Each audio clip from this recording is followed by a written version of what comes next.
This is a moment. Do I just want to get through it, or do I want to set my child up for future success? It also is just a good eye-opener of, well, what are you doing? Right. And is it right or wrong? Like, do you want your kids imitating that? Much too good for children. Much too good for children. Do you think everybody knows what that's from? I hope. It's from Matilda. Maybe. The movie. Yeah. Miss Trunchbull. Now, do you act like Miss Trunchbull or Miss Honey when you're homeschooling our children? Well, you asked my kids that the other day, and they said Miss Honey, but I feel like Miss Trunchbull most of the time. Depends on the day. Yeah. Welcome to the Natural Parents Podcast, where we will cover all things faith, health, family, and wealth through a biblical perspective of putting things in life that matter most back into order. We're reminded in Matthew 6:33, where Jesus said, "But seek first the kingdom of God and all of his righteousness, and all of these things will be added unto you." Join us each week as we focus on what truly matters most in this life and passing those values on to the next generation. This is the Natural Parents Podcast with Ryan and Abbie Hewkin. So when it comes to kids, what would you say training them in a world that's, distracted and digital and modern, what could that look like? Yeah, I think, the first thought that came to my mind based on today's societal standards is it's almost radical. It's almost so different to do it the way that I think you should do it. You'd be the weird parents. You'd be the weird family with the weird kids maybe or something. And I really don't think that's, I do. I wear weird with a badge of honor. The Bible says, it's in Proverbs, it says, raise up a child the way that they should go. And when they are old, they will not depart from it. And you can actually study that out, and train is the word, depending on versions and stuff like that, it uses the word train. And that really has a tendency to just narrow their path, right? I think we as parents oftentimes have this issue where we think we have to expose our children to everything. We got to try this sport and that activity and this horseback riding lessons and that, all this stuff. And their schedules look fuller than there is actually time in the day, and we're losing track of everything. I don't think that's what it means. I think the narrowing of the path, our job as parents is actually directing them to the one truth and the one thing that actually matters, which is Jesus. If you really ask yourself as a parent, at the end of the day, what really truly matters, and it's where your child spends eternity, not if they make the professional sports team or the college athlete scholarship or even go to college. None of that matters if first and foremost they don't know who Jesus is. And so when Proverbs is talking about train up a child in the way that they should go, I think it's a reflection of that. We have to narrow their path in a way that allows them, yes, to experience life, but they have to know who Jesus is. Otherwise, we failed as a parent. Yeah, and I feel like a lot of times that comes from a different few routes. Obviously, modeling that as parents, right, and modeling that, as what we want them to have for standards and knowledge and just their base of right, what they can base life off of, but also what they consume. And that can be a lot of different things, but of course we consume foods that are good, but then also consume in a digital sense, whether that's what do they get an iPad or a phone, or what can they watch on the TV? Are they do they have free reign? Is this okay because it's just a TV show, even though we wouldn't really do that in real life? And there's a lot of things that we choose to do that a lot would say is maybe ridiculous. Come on, that's ridiculous. Yeah. That's one of them being, and it's it's always stirred and it's but that something is wrong with it. But then you may see, other Christians do it. Sure. So what's wrong with it? And for us, that's Halloween. Yeah. And I know that there's a lot of people who will disagree, but for us, it was just we just don't celebrate that. It's, it's collecting the candy that is not good for us. Which we try not to eat. Yes. Right? Doesn't serve our bodies. A piece or two, sure. I'm not going to take all of that away because I don't want to also create something that when they're adults and have free will that they just go crazy. Now we've exactly not set good examples or boundaries. I think that's okay. But then it's also what you're seeing right when you're out. And there's been plenty of people, you were just telling me about somebody who is now a Christian, but once was not. And they're like, I'm telling you, the skeletons hanging, the ghosts hanging in yards, and those are actual demonic beings. There's a guy, his name's Ryan Miller, and I've just seen some of his shorts content and stuff like that, where he's actually interviewing a previous leader of a satanic cult that says all that. Like, he's like, actually, that is very much so. No, sure. Is there just fun in it? You bet. But it is the highest of holy days, if you will, for the satanic religions in the world, that they're like, this is as close as we get to be in the modern world to, occult practices and things like that. It's pretty scary. Yeah, and it doesn't mean that you can't have fun in the month of October. Right. We like to have a fall party. A little pumpkin spice here and there. Yes, ever heard anybody? Exactly. That's the spirit. But, and like this weekend, we went to a like a fall festival type for our town, and there's like pumpkin toss and, nothing scary. There's a pie eating contest. There was a car show. There just different things that are good family fun. Yes. Yeah. And so I think that there's a difference, but that's just a tangent that I got off on. But it's current and relevant. Yes. It's real. I think it's, again, one of those things where we live in a world where it is harder. And that's an extreme word to say. It's the radical thing to do, which is to choose to walk and live life differently. Whether it be some of our listeners, I know they homeschool, and I know some don't. And that's, neither is right, wrong, or otherwise. It's just what is in this situation as relevant. It's like, what is the Lord laying on your heart to know right from wrong? Like, God gives us the moral compass. Like, that's, without God, there is no morality. And so if he's our moral compass and he's convicting us of something, it's not condemnation. That's always a caveat I will give on this podcast, is 100 times over, is that we want to bring things that the Holy Spirit has maybe convicted our hearts in, because you might be feeling them as well and just need a safe place to engage in that kind of conversation with. We're that for people. There is no condemnation. If you say, oh no, for our family, this or that is okay. We're just sharing with you some examples of what we've started to delineate, but let's take it, a notch in a different direction. Is, like you said, the iPads and screen time and things like that.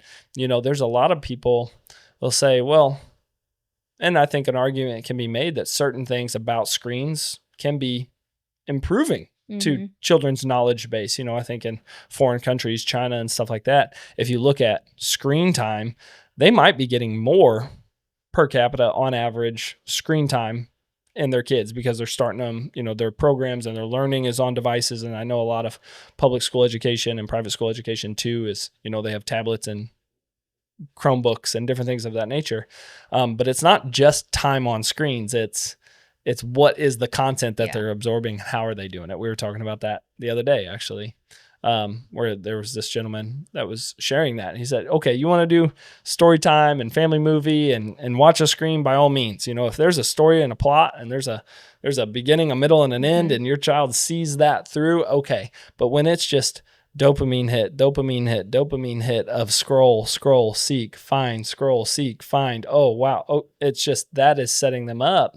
It's training them in the way we really don't want them to go. If you're looking at that, reward-based center in the brain, how dopamine is actually impacted, all of these things, that's really not what we want. Right, exactly. And it's doing one of two things. For one, like you said, making them addicted to that. Sure. And so then they will crave it and find it, and no matter what. But you also, with all of those scrolls, don't know what they've been consuming. That's scary, yeah. It's a very scary thing. And, it's like they are being influenced and they are being trained by something. Right. Whether that's you or that's something else that they are consuming. Sure. A lot of times, if you have the option, you're going to choose to be influenced by the thing that's not your parents. Right? Oh, sure. Parents don't know Parents anything. don't know anything. Especially when your kids get to that certain age, yes, where they know everything and you know nothing. That's coming for all of us. And some of you have maybe already been through that. And there was that wild stat that said that an average child consumes how much? What did it say? Something like 10,000 hours or something before they're 10 or something. Yes. No, thousands of hours of digital images before they are 10. Yeah. Isn't that wild? Just inputs Yes. Constant, before they're even constant. 10 years old. I, again, think that there are certain aspects, again, like I've learned, you can learn a lot from movies and documentaries and TV shows even, and different stuff. I'm not saying it's all bad.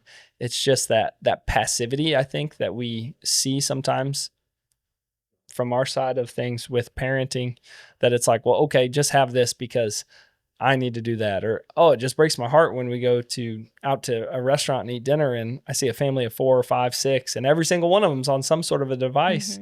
I know that this is modern times and I'm not just some old man, although some people, I'm getting older, but that just, is nostalgic in the idea of, oh, we should all sit around and have a conversation at the dinner table. But I guess I am. I think we should all sit around and have a conversation at the dinner table, not be on our devices all the time. Which is good because kids will imitate what they see, right. Not what we say to do. Right. That's why there's that saying of, do what I say, not what I do. Not do as I say, not as I do. My mom had that hanging. It was a mother goose and her little, are they goslings? Is it a gooseling? Gosling? Somebody will tell me in the comment section, I'm sure. But that's what it said. It said, because I said so, do as I say, not as I do. Like that was the whole concept. And that is so prevalent. And again, I think probably the easier thing to do as parents, but the harder thing is, wait a second, this is a moment. Do I just want to get through it, or do I want to set my child up for future success and train them in the way that they should go? It also is just a good eye opener of, well, what are you doing? Right. And is it right or wrong? Like, do you want your kids imitating that? Much too good for children. Much too good for children. Tell everybody what that's from. So, do you think everybody knows what that's from? I hope it's from Matilda. Maybe. The movie. My mom was just talking about this the other night that she said we didn't eat out much whenever I was a kid, but there was, I think it was on Fridays, that my dad would take me to, it wasn't Blockbuster, it was like movie gallery. And we would pick out a VHS movie, and he always let me pick out one, and then they would get whatever they wanted. And I always wanted to get the same movie. And I remember it being like, well, you just had that one. Don't you want to grab a new one? And I'm like, why? I know I like this it. One's great. And I always got Matilda. And so Matilda. And so that was much too good for children. Miss Trunchbull. Miss Trunchbull. Now, do you act like Miss Trunchbull or Miss Honey when you're homeschooling our children? Well, you asked my kids that the other day, and they said Miss Honey, but I feel like Miss Trunchbull most of the time. Depends on the day. Yeah. Yeah. Yep. No, and the subject matter that's being taught, right? How much discipline needs to be brought? Yeah. No. Like never mind. Well, as parents, we love finding natural ways for our family to feel their best, and that is why we chose Llama. They make genuine Baltic amber jewelry for both kids and adults, known for its soothing and grounding properties. For little ones, it's a beautiful natural option to help with teething and inflammation, and for adults, it can help ease tension and bring a sense of calm throughout the day. Each piece is handcrafted from authentic Baltic amber. It's never plastic, never imitation, just simple, natural comfort that fits your lifestyle. Check out the link in our description to shop Llama, natural comfort for the whole family. Did you know that we spend about a third of our lives in bed? That's over 8 hours a day that our body should be resting, healing, and restoring. But did you ever stop to think about what we're breathing in during that time? Most mattresses today are made with synthetic foams, flame retardants, and chemicals that release toxins into the air, especially while we sleep. That's why we made the switch to My Green Mattress, made with only clean, organic materials. There's no chemical smell, no off-gassing, just a pure supportive mattress that helps your body truly rest and recover the way it was designed to. As a family, that peace of mind is worth everything. If you want to create a healthier home from the inside out, go check out the link in our description. You'll see exactly why we love our green mattress and why we'll never go back. I think, again, at the start of the conversation, we talked a lot about how our one true purpose as parents in life is to just point our kids to Jesus. Yeah. Like, how are some ways that parents who want to do that but don't necessarily know how to maybe take the first steps towards it, how can they make that a priority in their life, do you think? I think just teaching discernment, though, also would be really good. Teaching not to just restrict or don't do this, don't do that, but just teaching them how to know right from wrong, what to do, but also setting that example and letting them see that be done. And whenever you are going through something, including them in that, so that they can then learn what it takes to build a foundation that's going to. Sure. Yeah, I think it would be the opposite, right? Of because I said so. Mm-hmm. I don't know that is always our best parenting practice. I get it sometimes. Sometimes you just are like, just because I said so in this moment, can we please? Yeah. Right. But it's that teachable moment if it's applicable, right? And I think our children do need, again, the Bible says, honor your father and mother. There's a lot of conversation we could have around that, no question. But I do think that there's a sense of any chance we can to teach them the why behind it. Our kids ask that a lot. Well, Dad, could I just ask why? And sometimes it's like the most ridiculous thing. It's like there's no chance. I don't remember what it was the other day, but one of them, she was begging and begging and begging and begging. Well, can I just know why? And it's like you know why. Like you cannot have a fifth piece of candy for the day because it was the fall festival or whatever. It was just like, but Dad, can I just know why? Like, all the answers why. It's just no. And I'm sorry, but you're going to have to cry this one because I'm not given, Yes. And I think sometimes that's important as parents too, is setting those boundaries clearly for our children so that they can travel the straight and narrow path, which is, again, if you look at what the Hebrew word in the Bible was used, there's a version of it that says, narrowing of their path. And, it's not about, isolation, but it is about creating strong roots so that, like before they are exposed to the world, they have strong roots. They know who they are. They know whose they are before the world influences that. Because I think that I don't know the age. Sure. I mean, really, we are all very influenced, but I don't know the exact age of when it's more versus when they know who they are and they know their foundation, right. But I do know that there's a big part of that. It's like, we're not trying to isolate them, but we are trying to get those roots deep before the world exposes them. Well, you do that in gardening, right? Right. You have starter plants, and sometimes we go from seed in the garden, no question. But that starter plant, you come over and you put a little breeze on it, and you make sure the sunlight is the right height, and that's all because the plants themselves have to build up a solid root structure. And a tree, the longer it lives, the stronger it gets to some extent, because each centric ring that happens, that's another layer, another year older that tree sat there and resisted the wind. If it didn't resist the wind, it never would. And so we've talked about this term before that, our generation, we were raised by a generation of helicoptering parents that they were hovering over and making sure everything we were doing was okay. And then the outcome of that is they created a generation of snowplow parents. So the snowplow parent would say there is zero resistance to my child. And so we're talking about a narrowing of the path, but that doesn't mean that the path never has a speed bump or an obstacle or a hurdle or something for them to have to overcome. Sometimes as parents, I think it's very important for us to set our children up. You do this really well with our son, especially for an opportunity for him to either get stronger or try hard things or do stuff like that. Talk about that a little bit. Yeah. It's something that I learned from a woman that I watch on YouTube. I love her, Ruthie Ann Zimmerman. And she talked about that, I believe in her book, or maybe it was an article in a magazine. But she says that if her kids are complaining, she's got 3 younger boys. She has another son as well, but 3 younger ones are the ones that she talks about. And if they are whining or carrying on about a chore that may be challenging or just something that they don't want to do, she'll say, "Oh, it sounds like you need more practice at doing hard things. I'll make sure to find you some more hard things to do." Let me go find something difficult to do. Yeah, at first Jennings thought his world was ending whenever I said that. He was like, "What did you just say?" He go to his sisters. Girls, do you know Mom's not even going to help us anymore? Yeah, he did. I was like, that's not what I meant, but I do believe that you can do this. I think it was something like, so he was trying to recruit for his team. Yes, he was. And they were like, she didn't say that, didn't believe him, but it's, it works though. Whenever you say that after the first whines get over with, and trying to recruit saying that I've, abandoned them. But when you say, "Oh, it sounds like we need, more things that are challenging to do for more practice. Right. It really just changes their mindset and they're like, all right, I better knuckle down and do this. But I really think it also builds in them to know that they can do hard things and that life is going to be full of those. And it's all of the attitude that you go into it with. Yeah.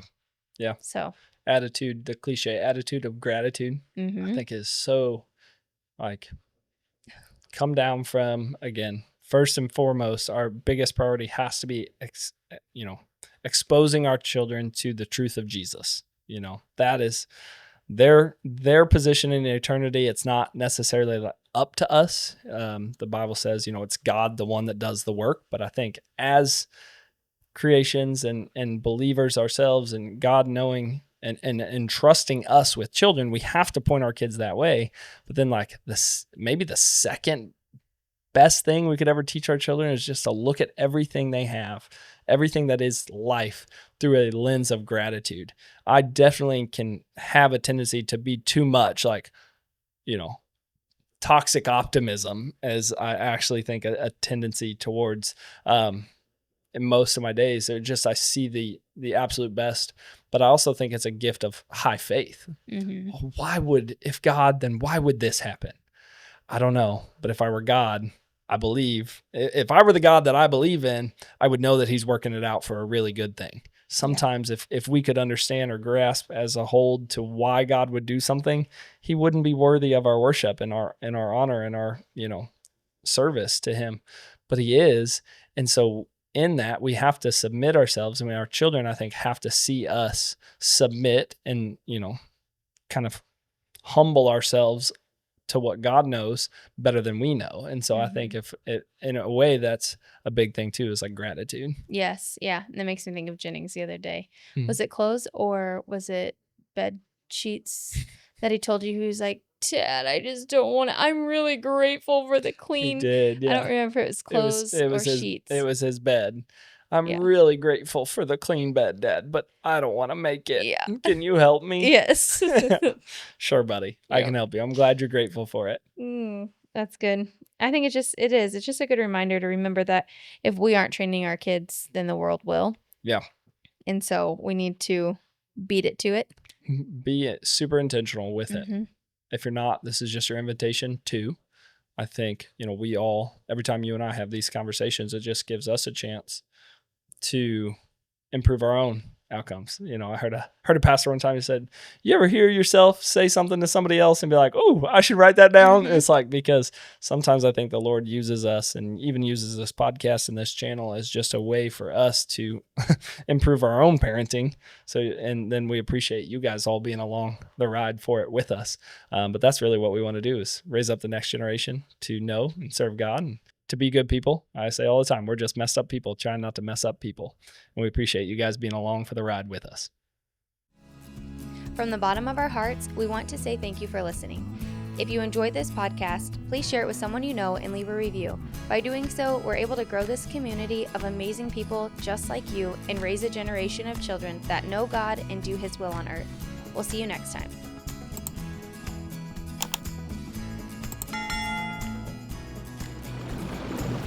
This is the Natural Parents Podcast with Ryan and Abbie Hewkin.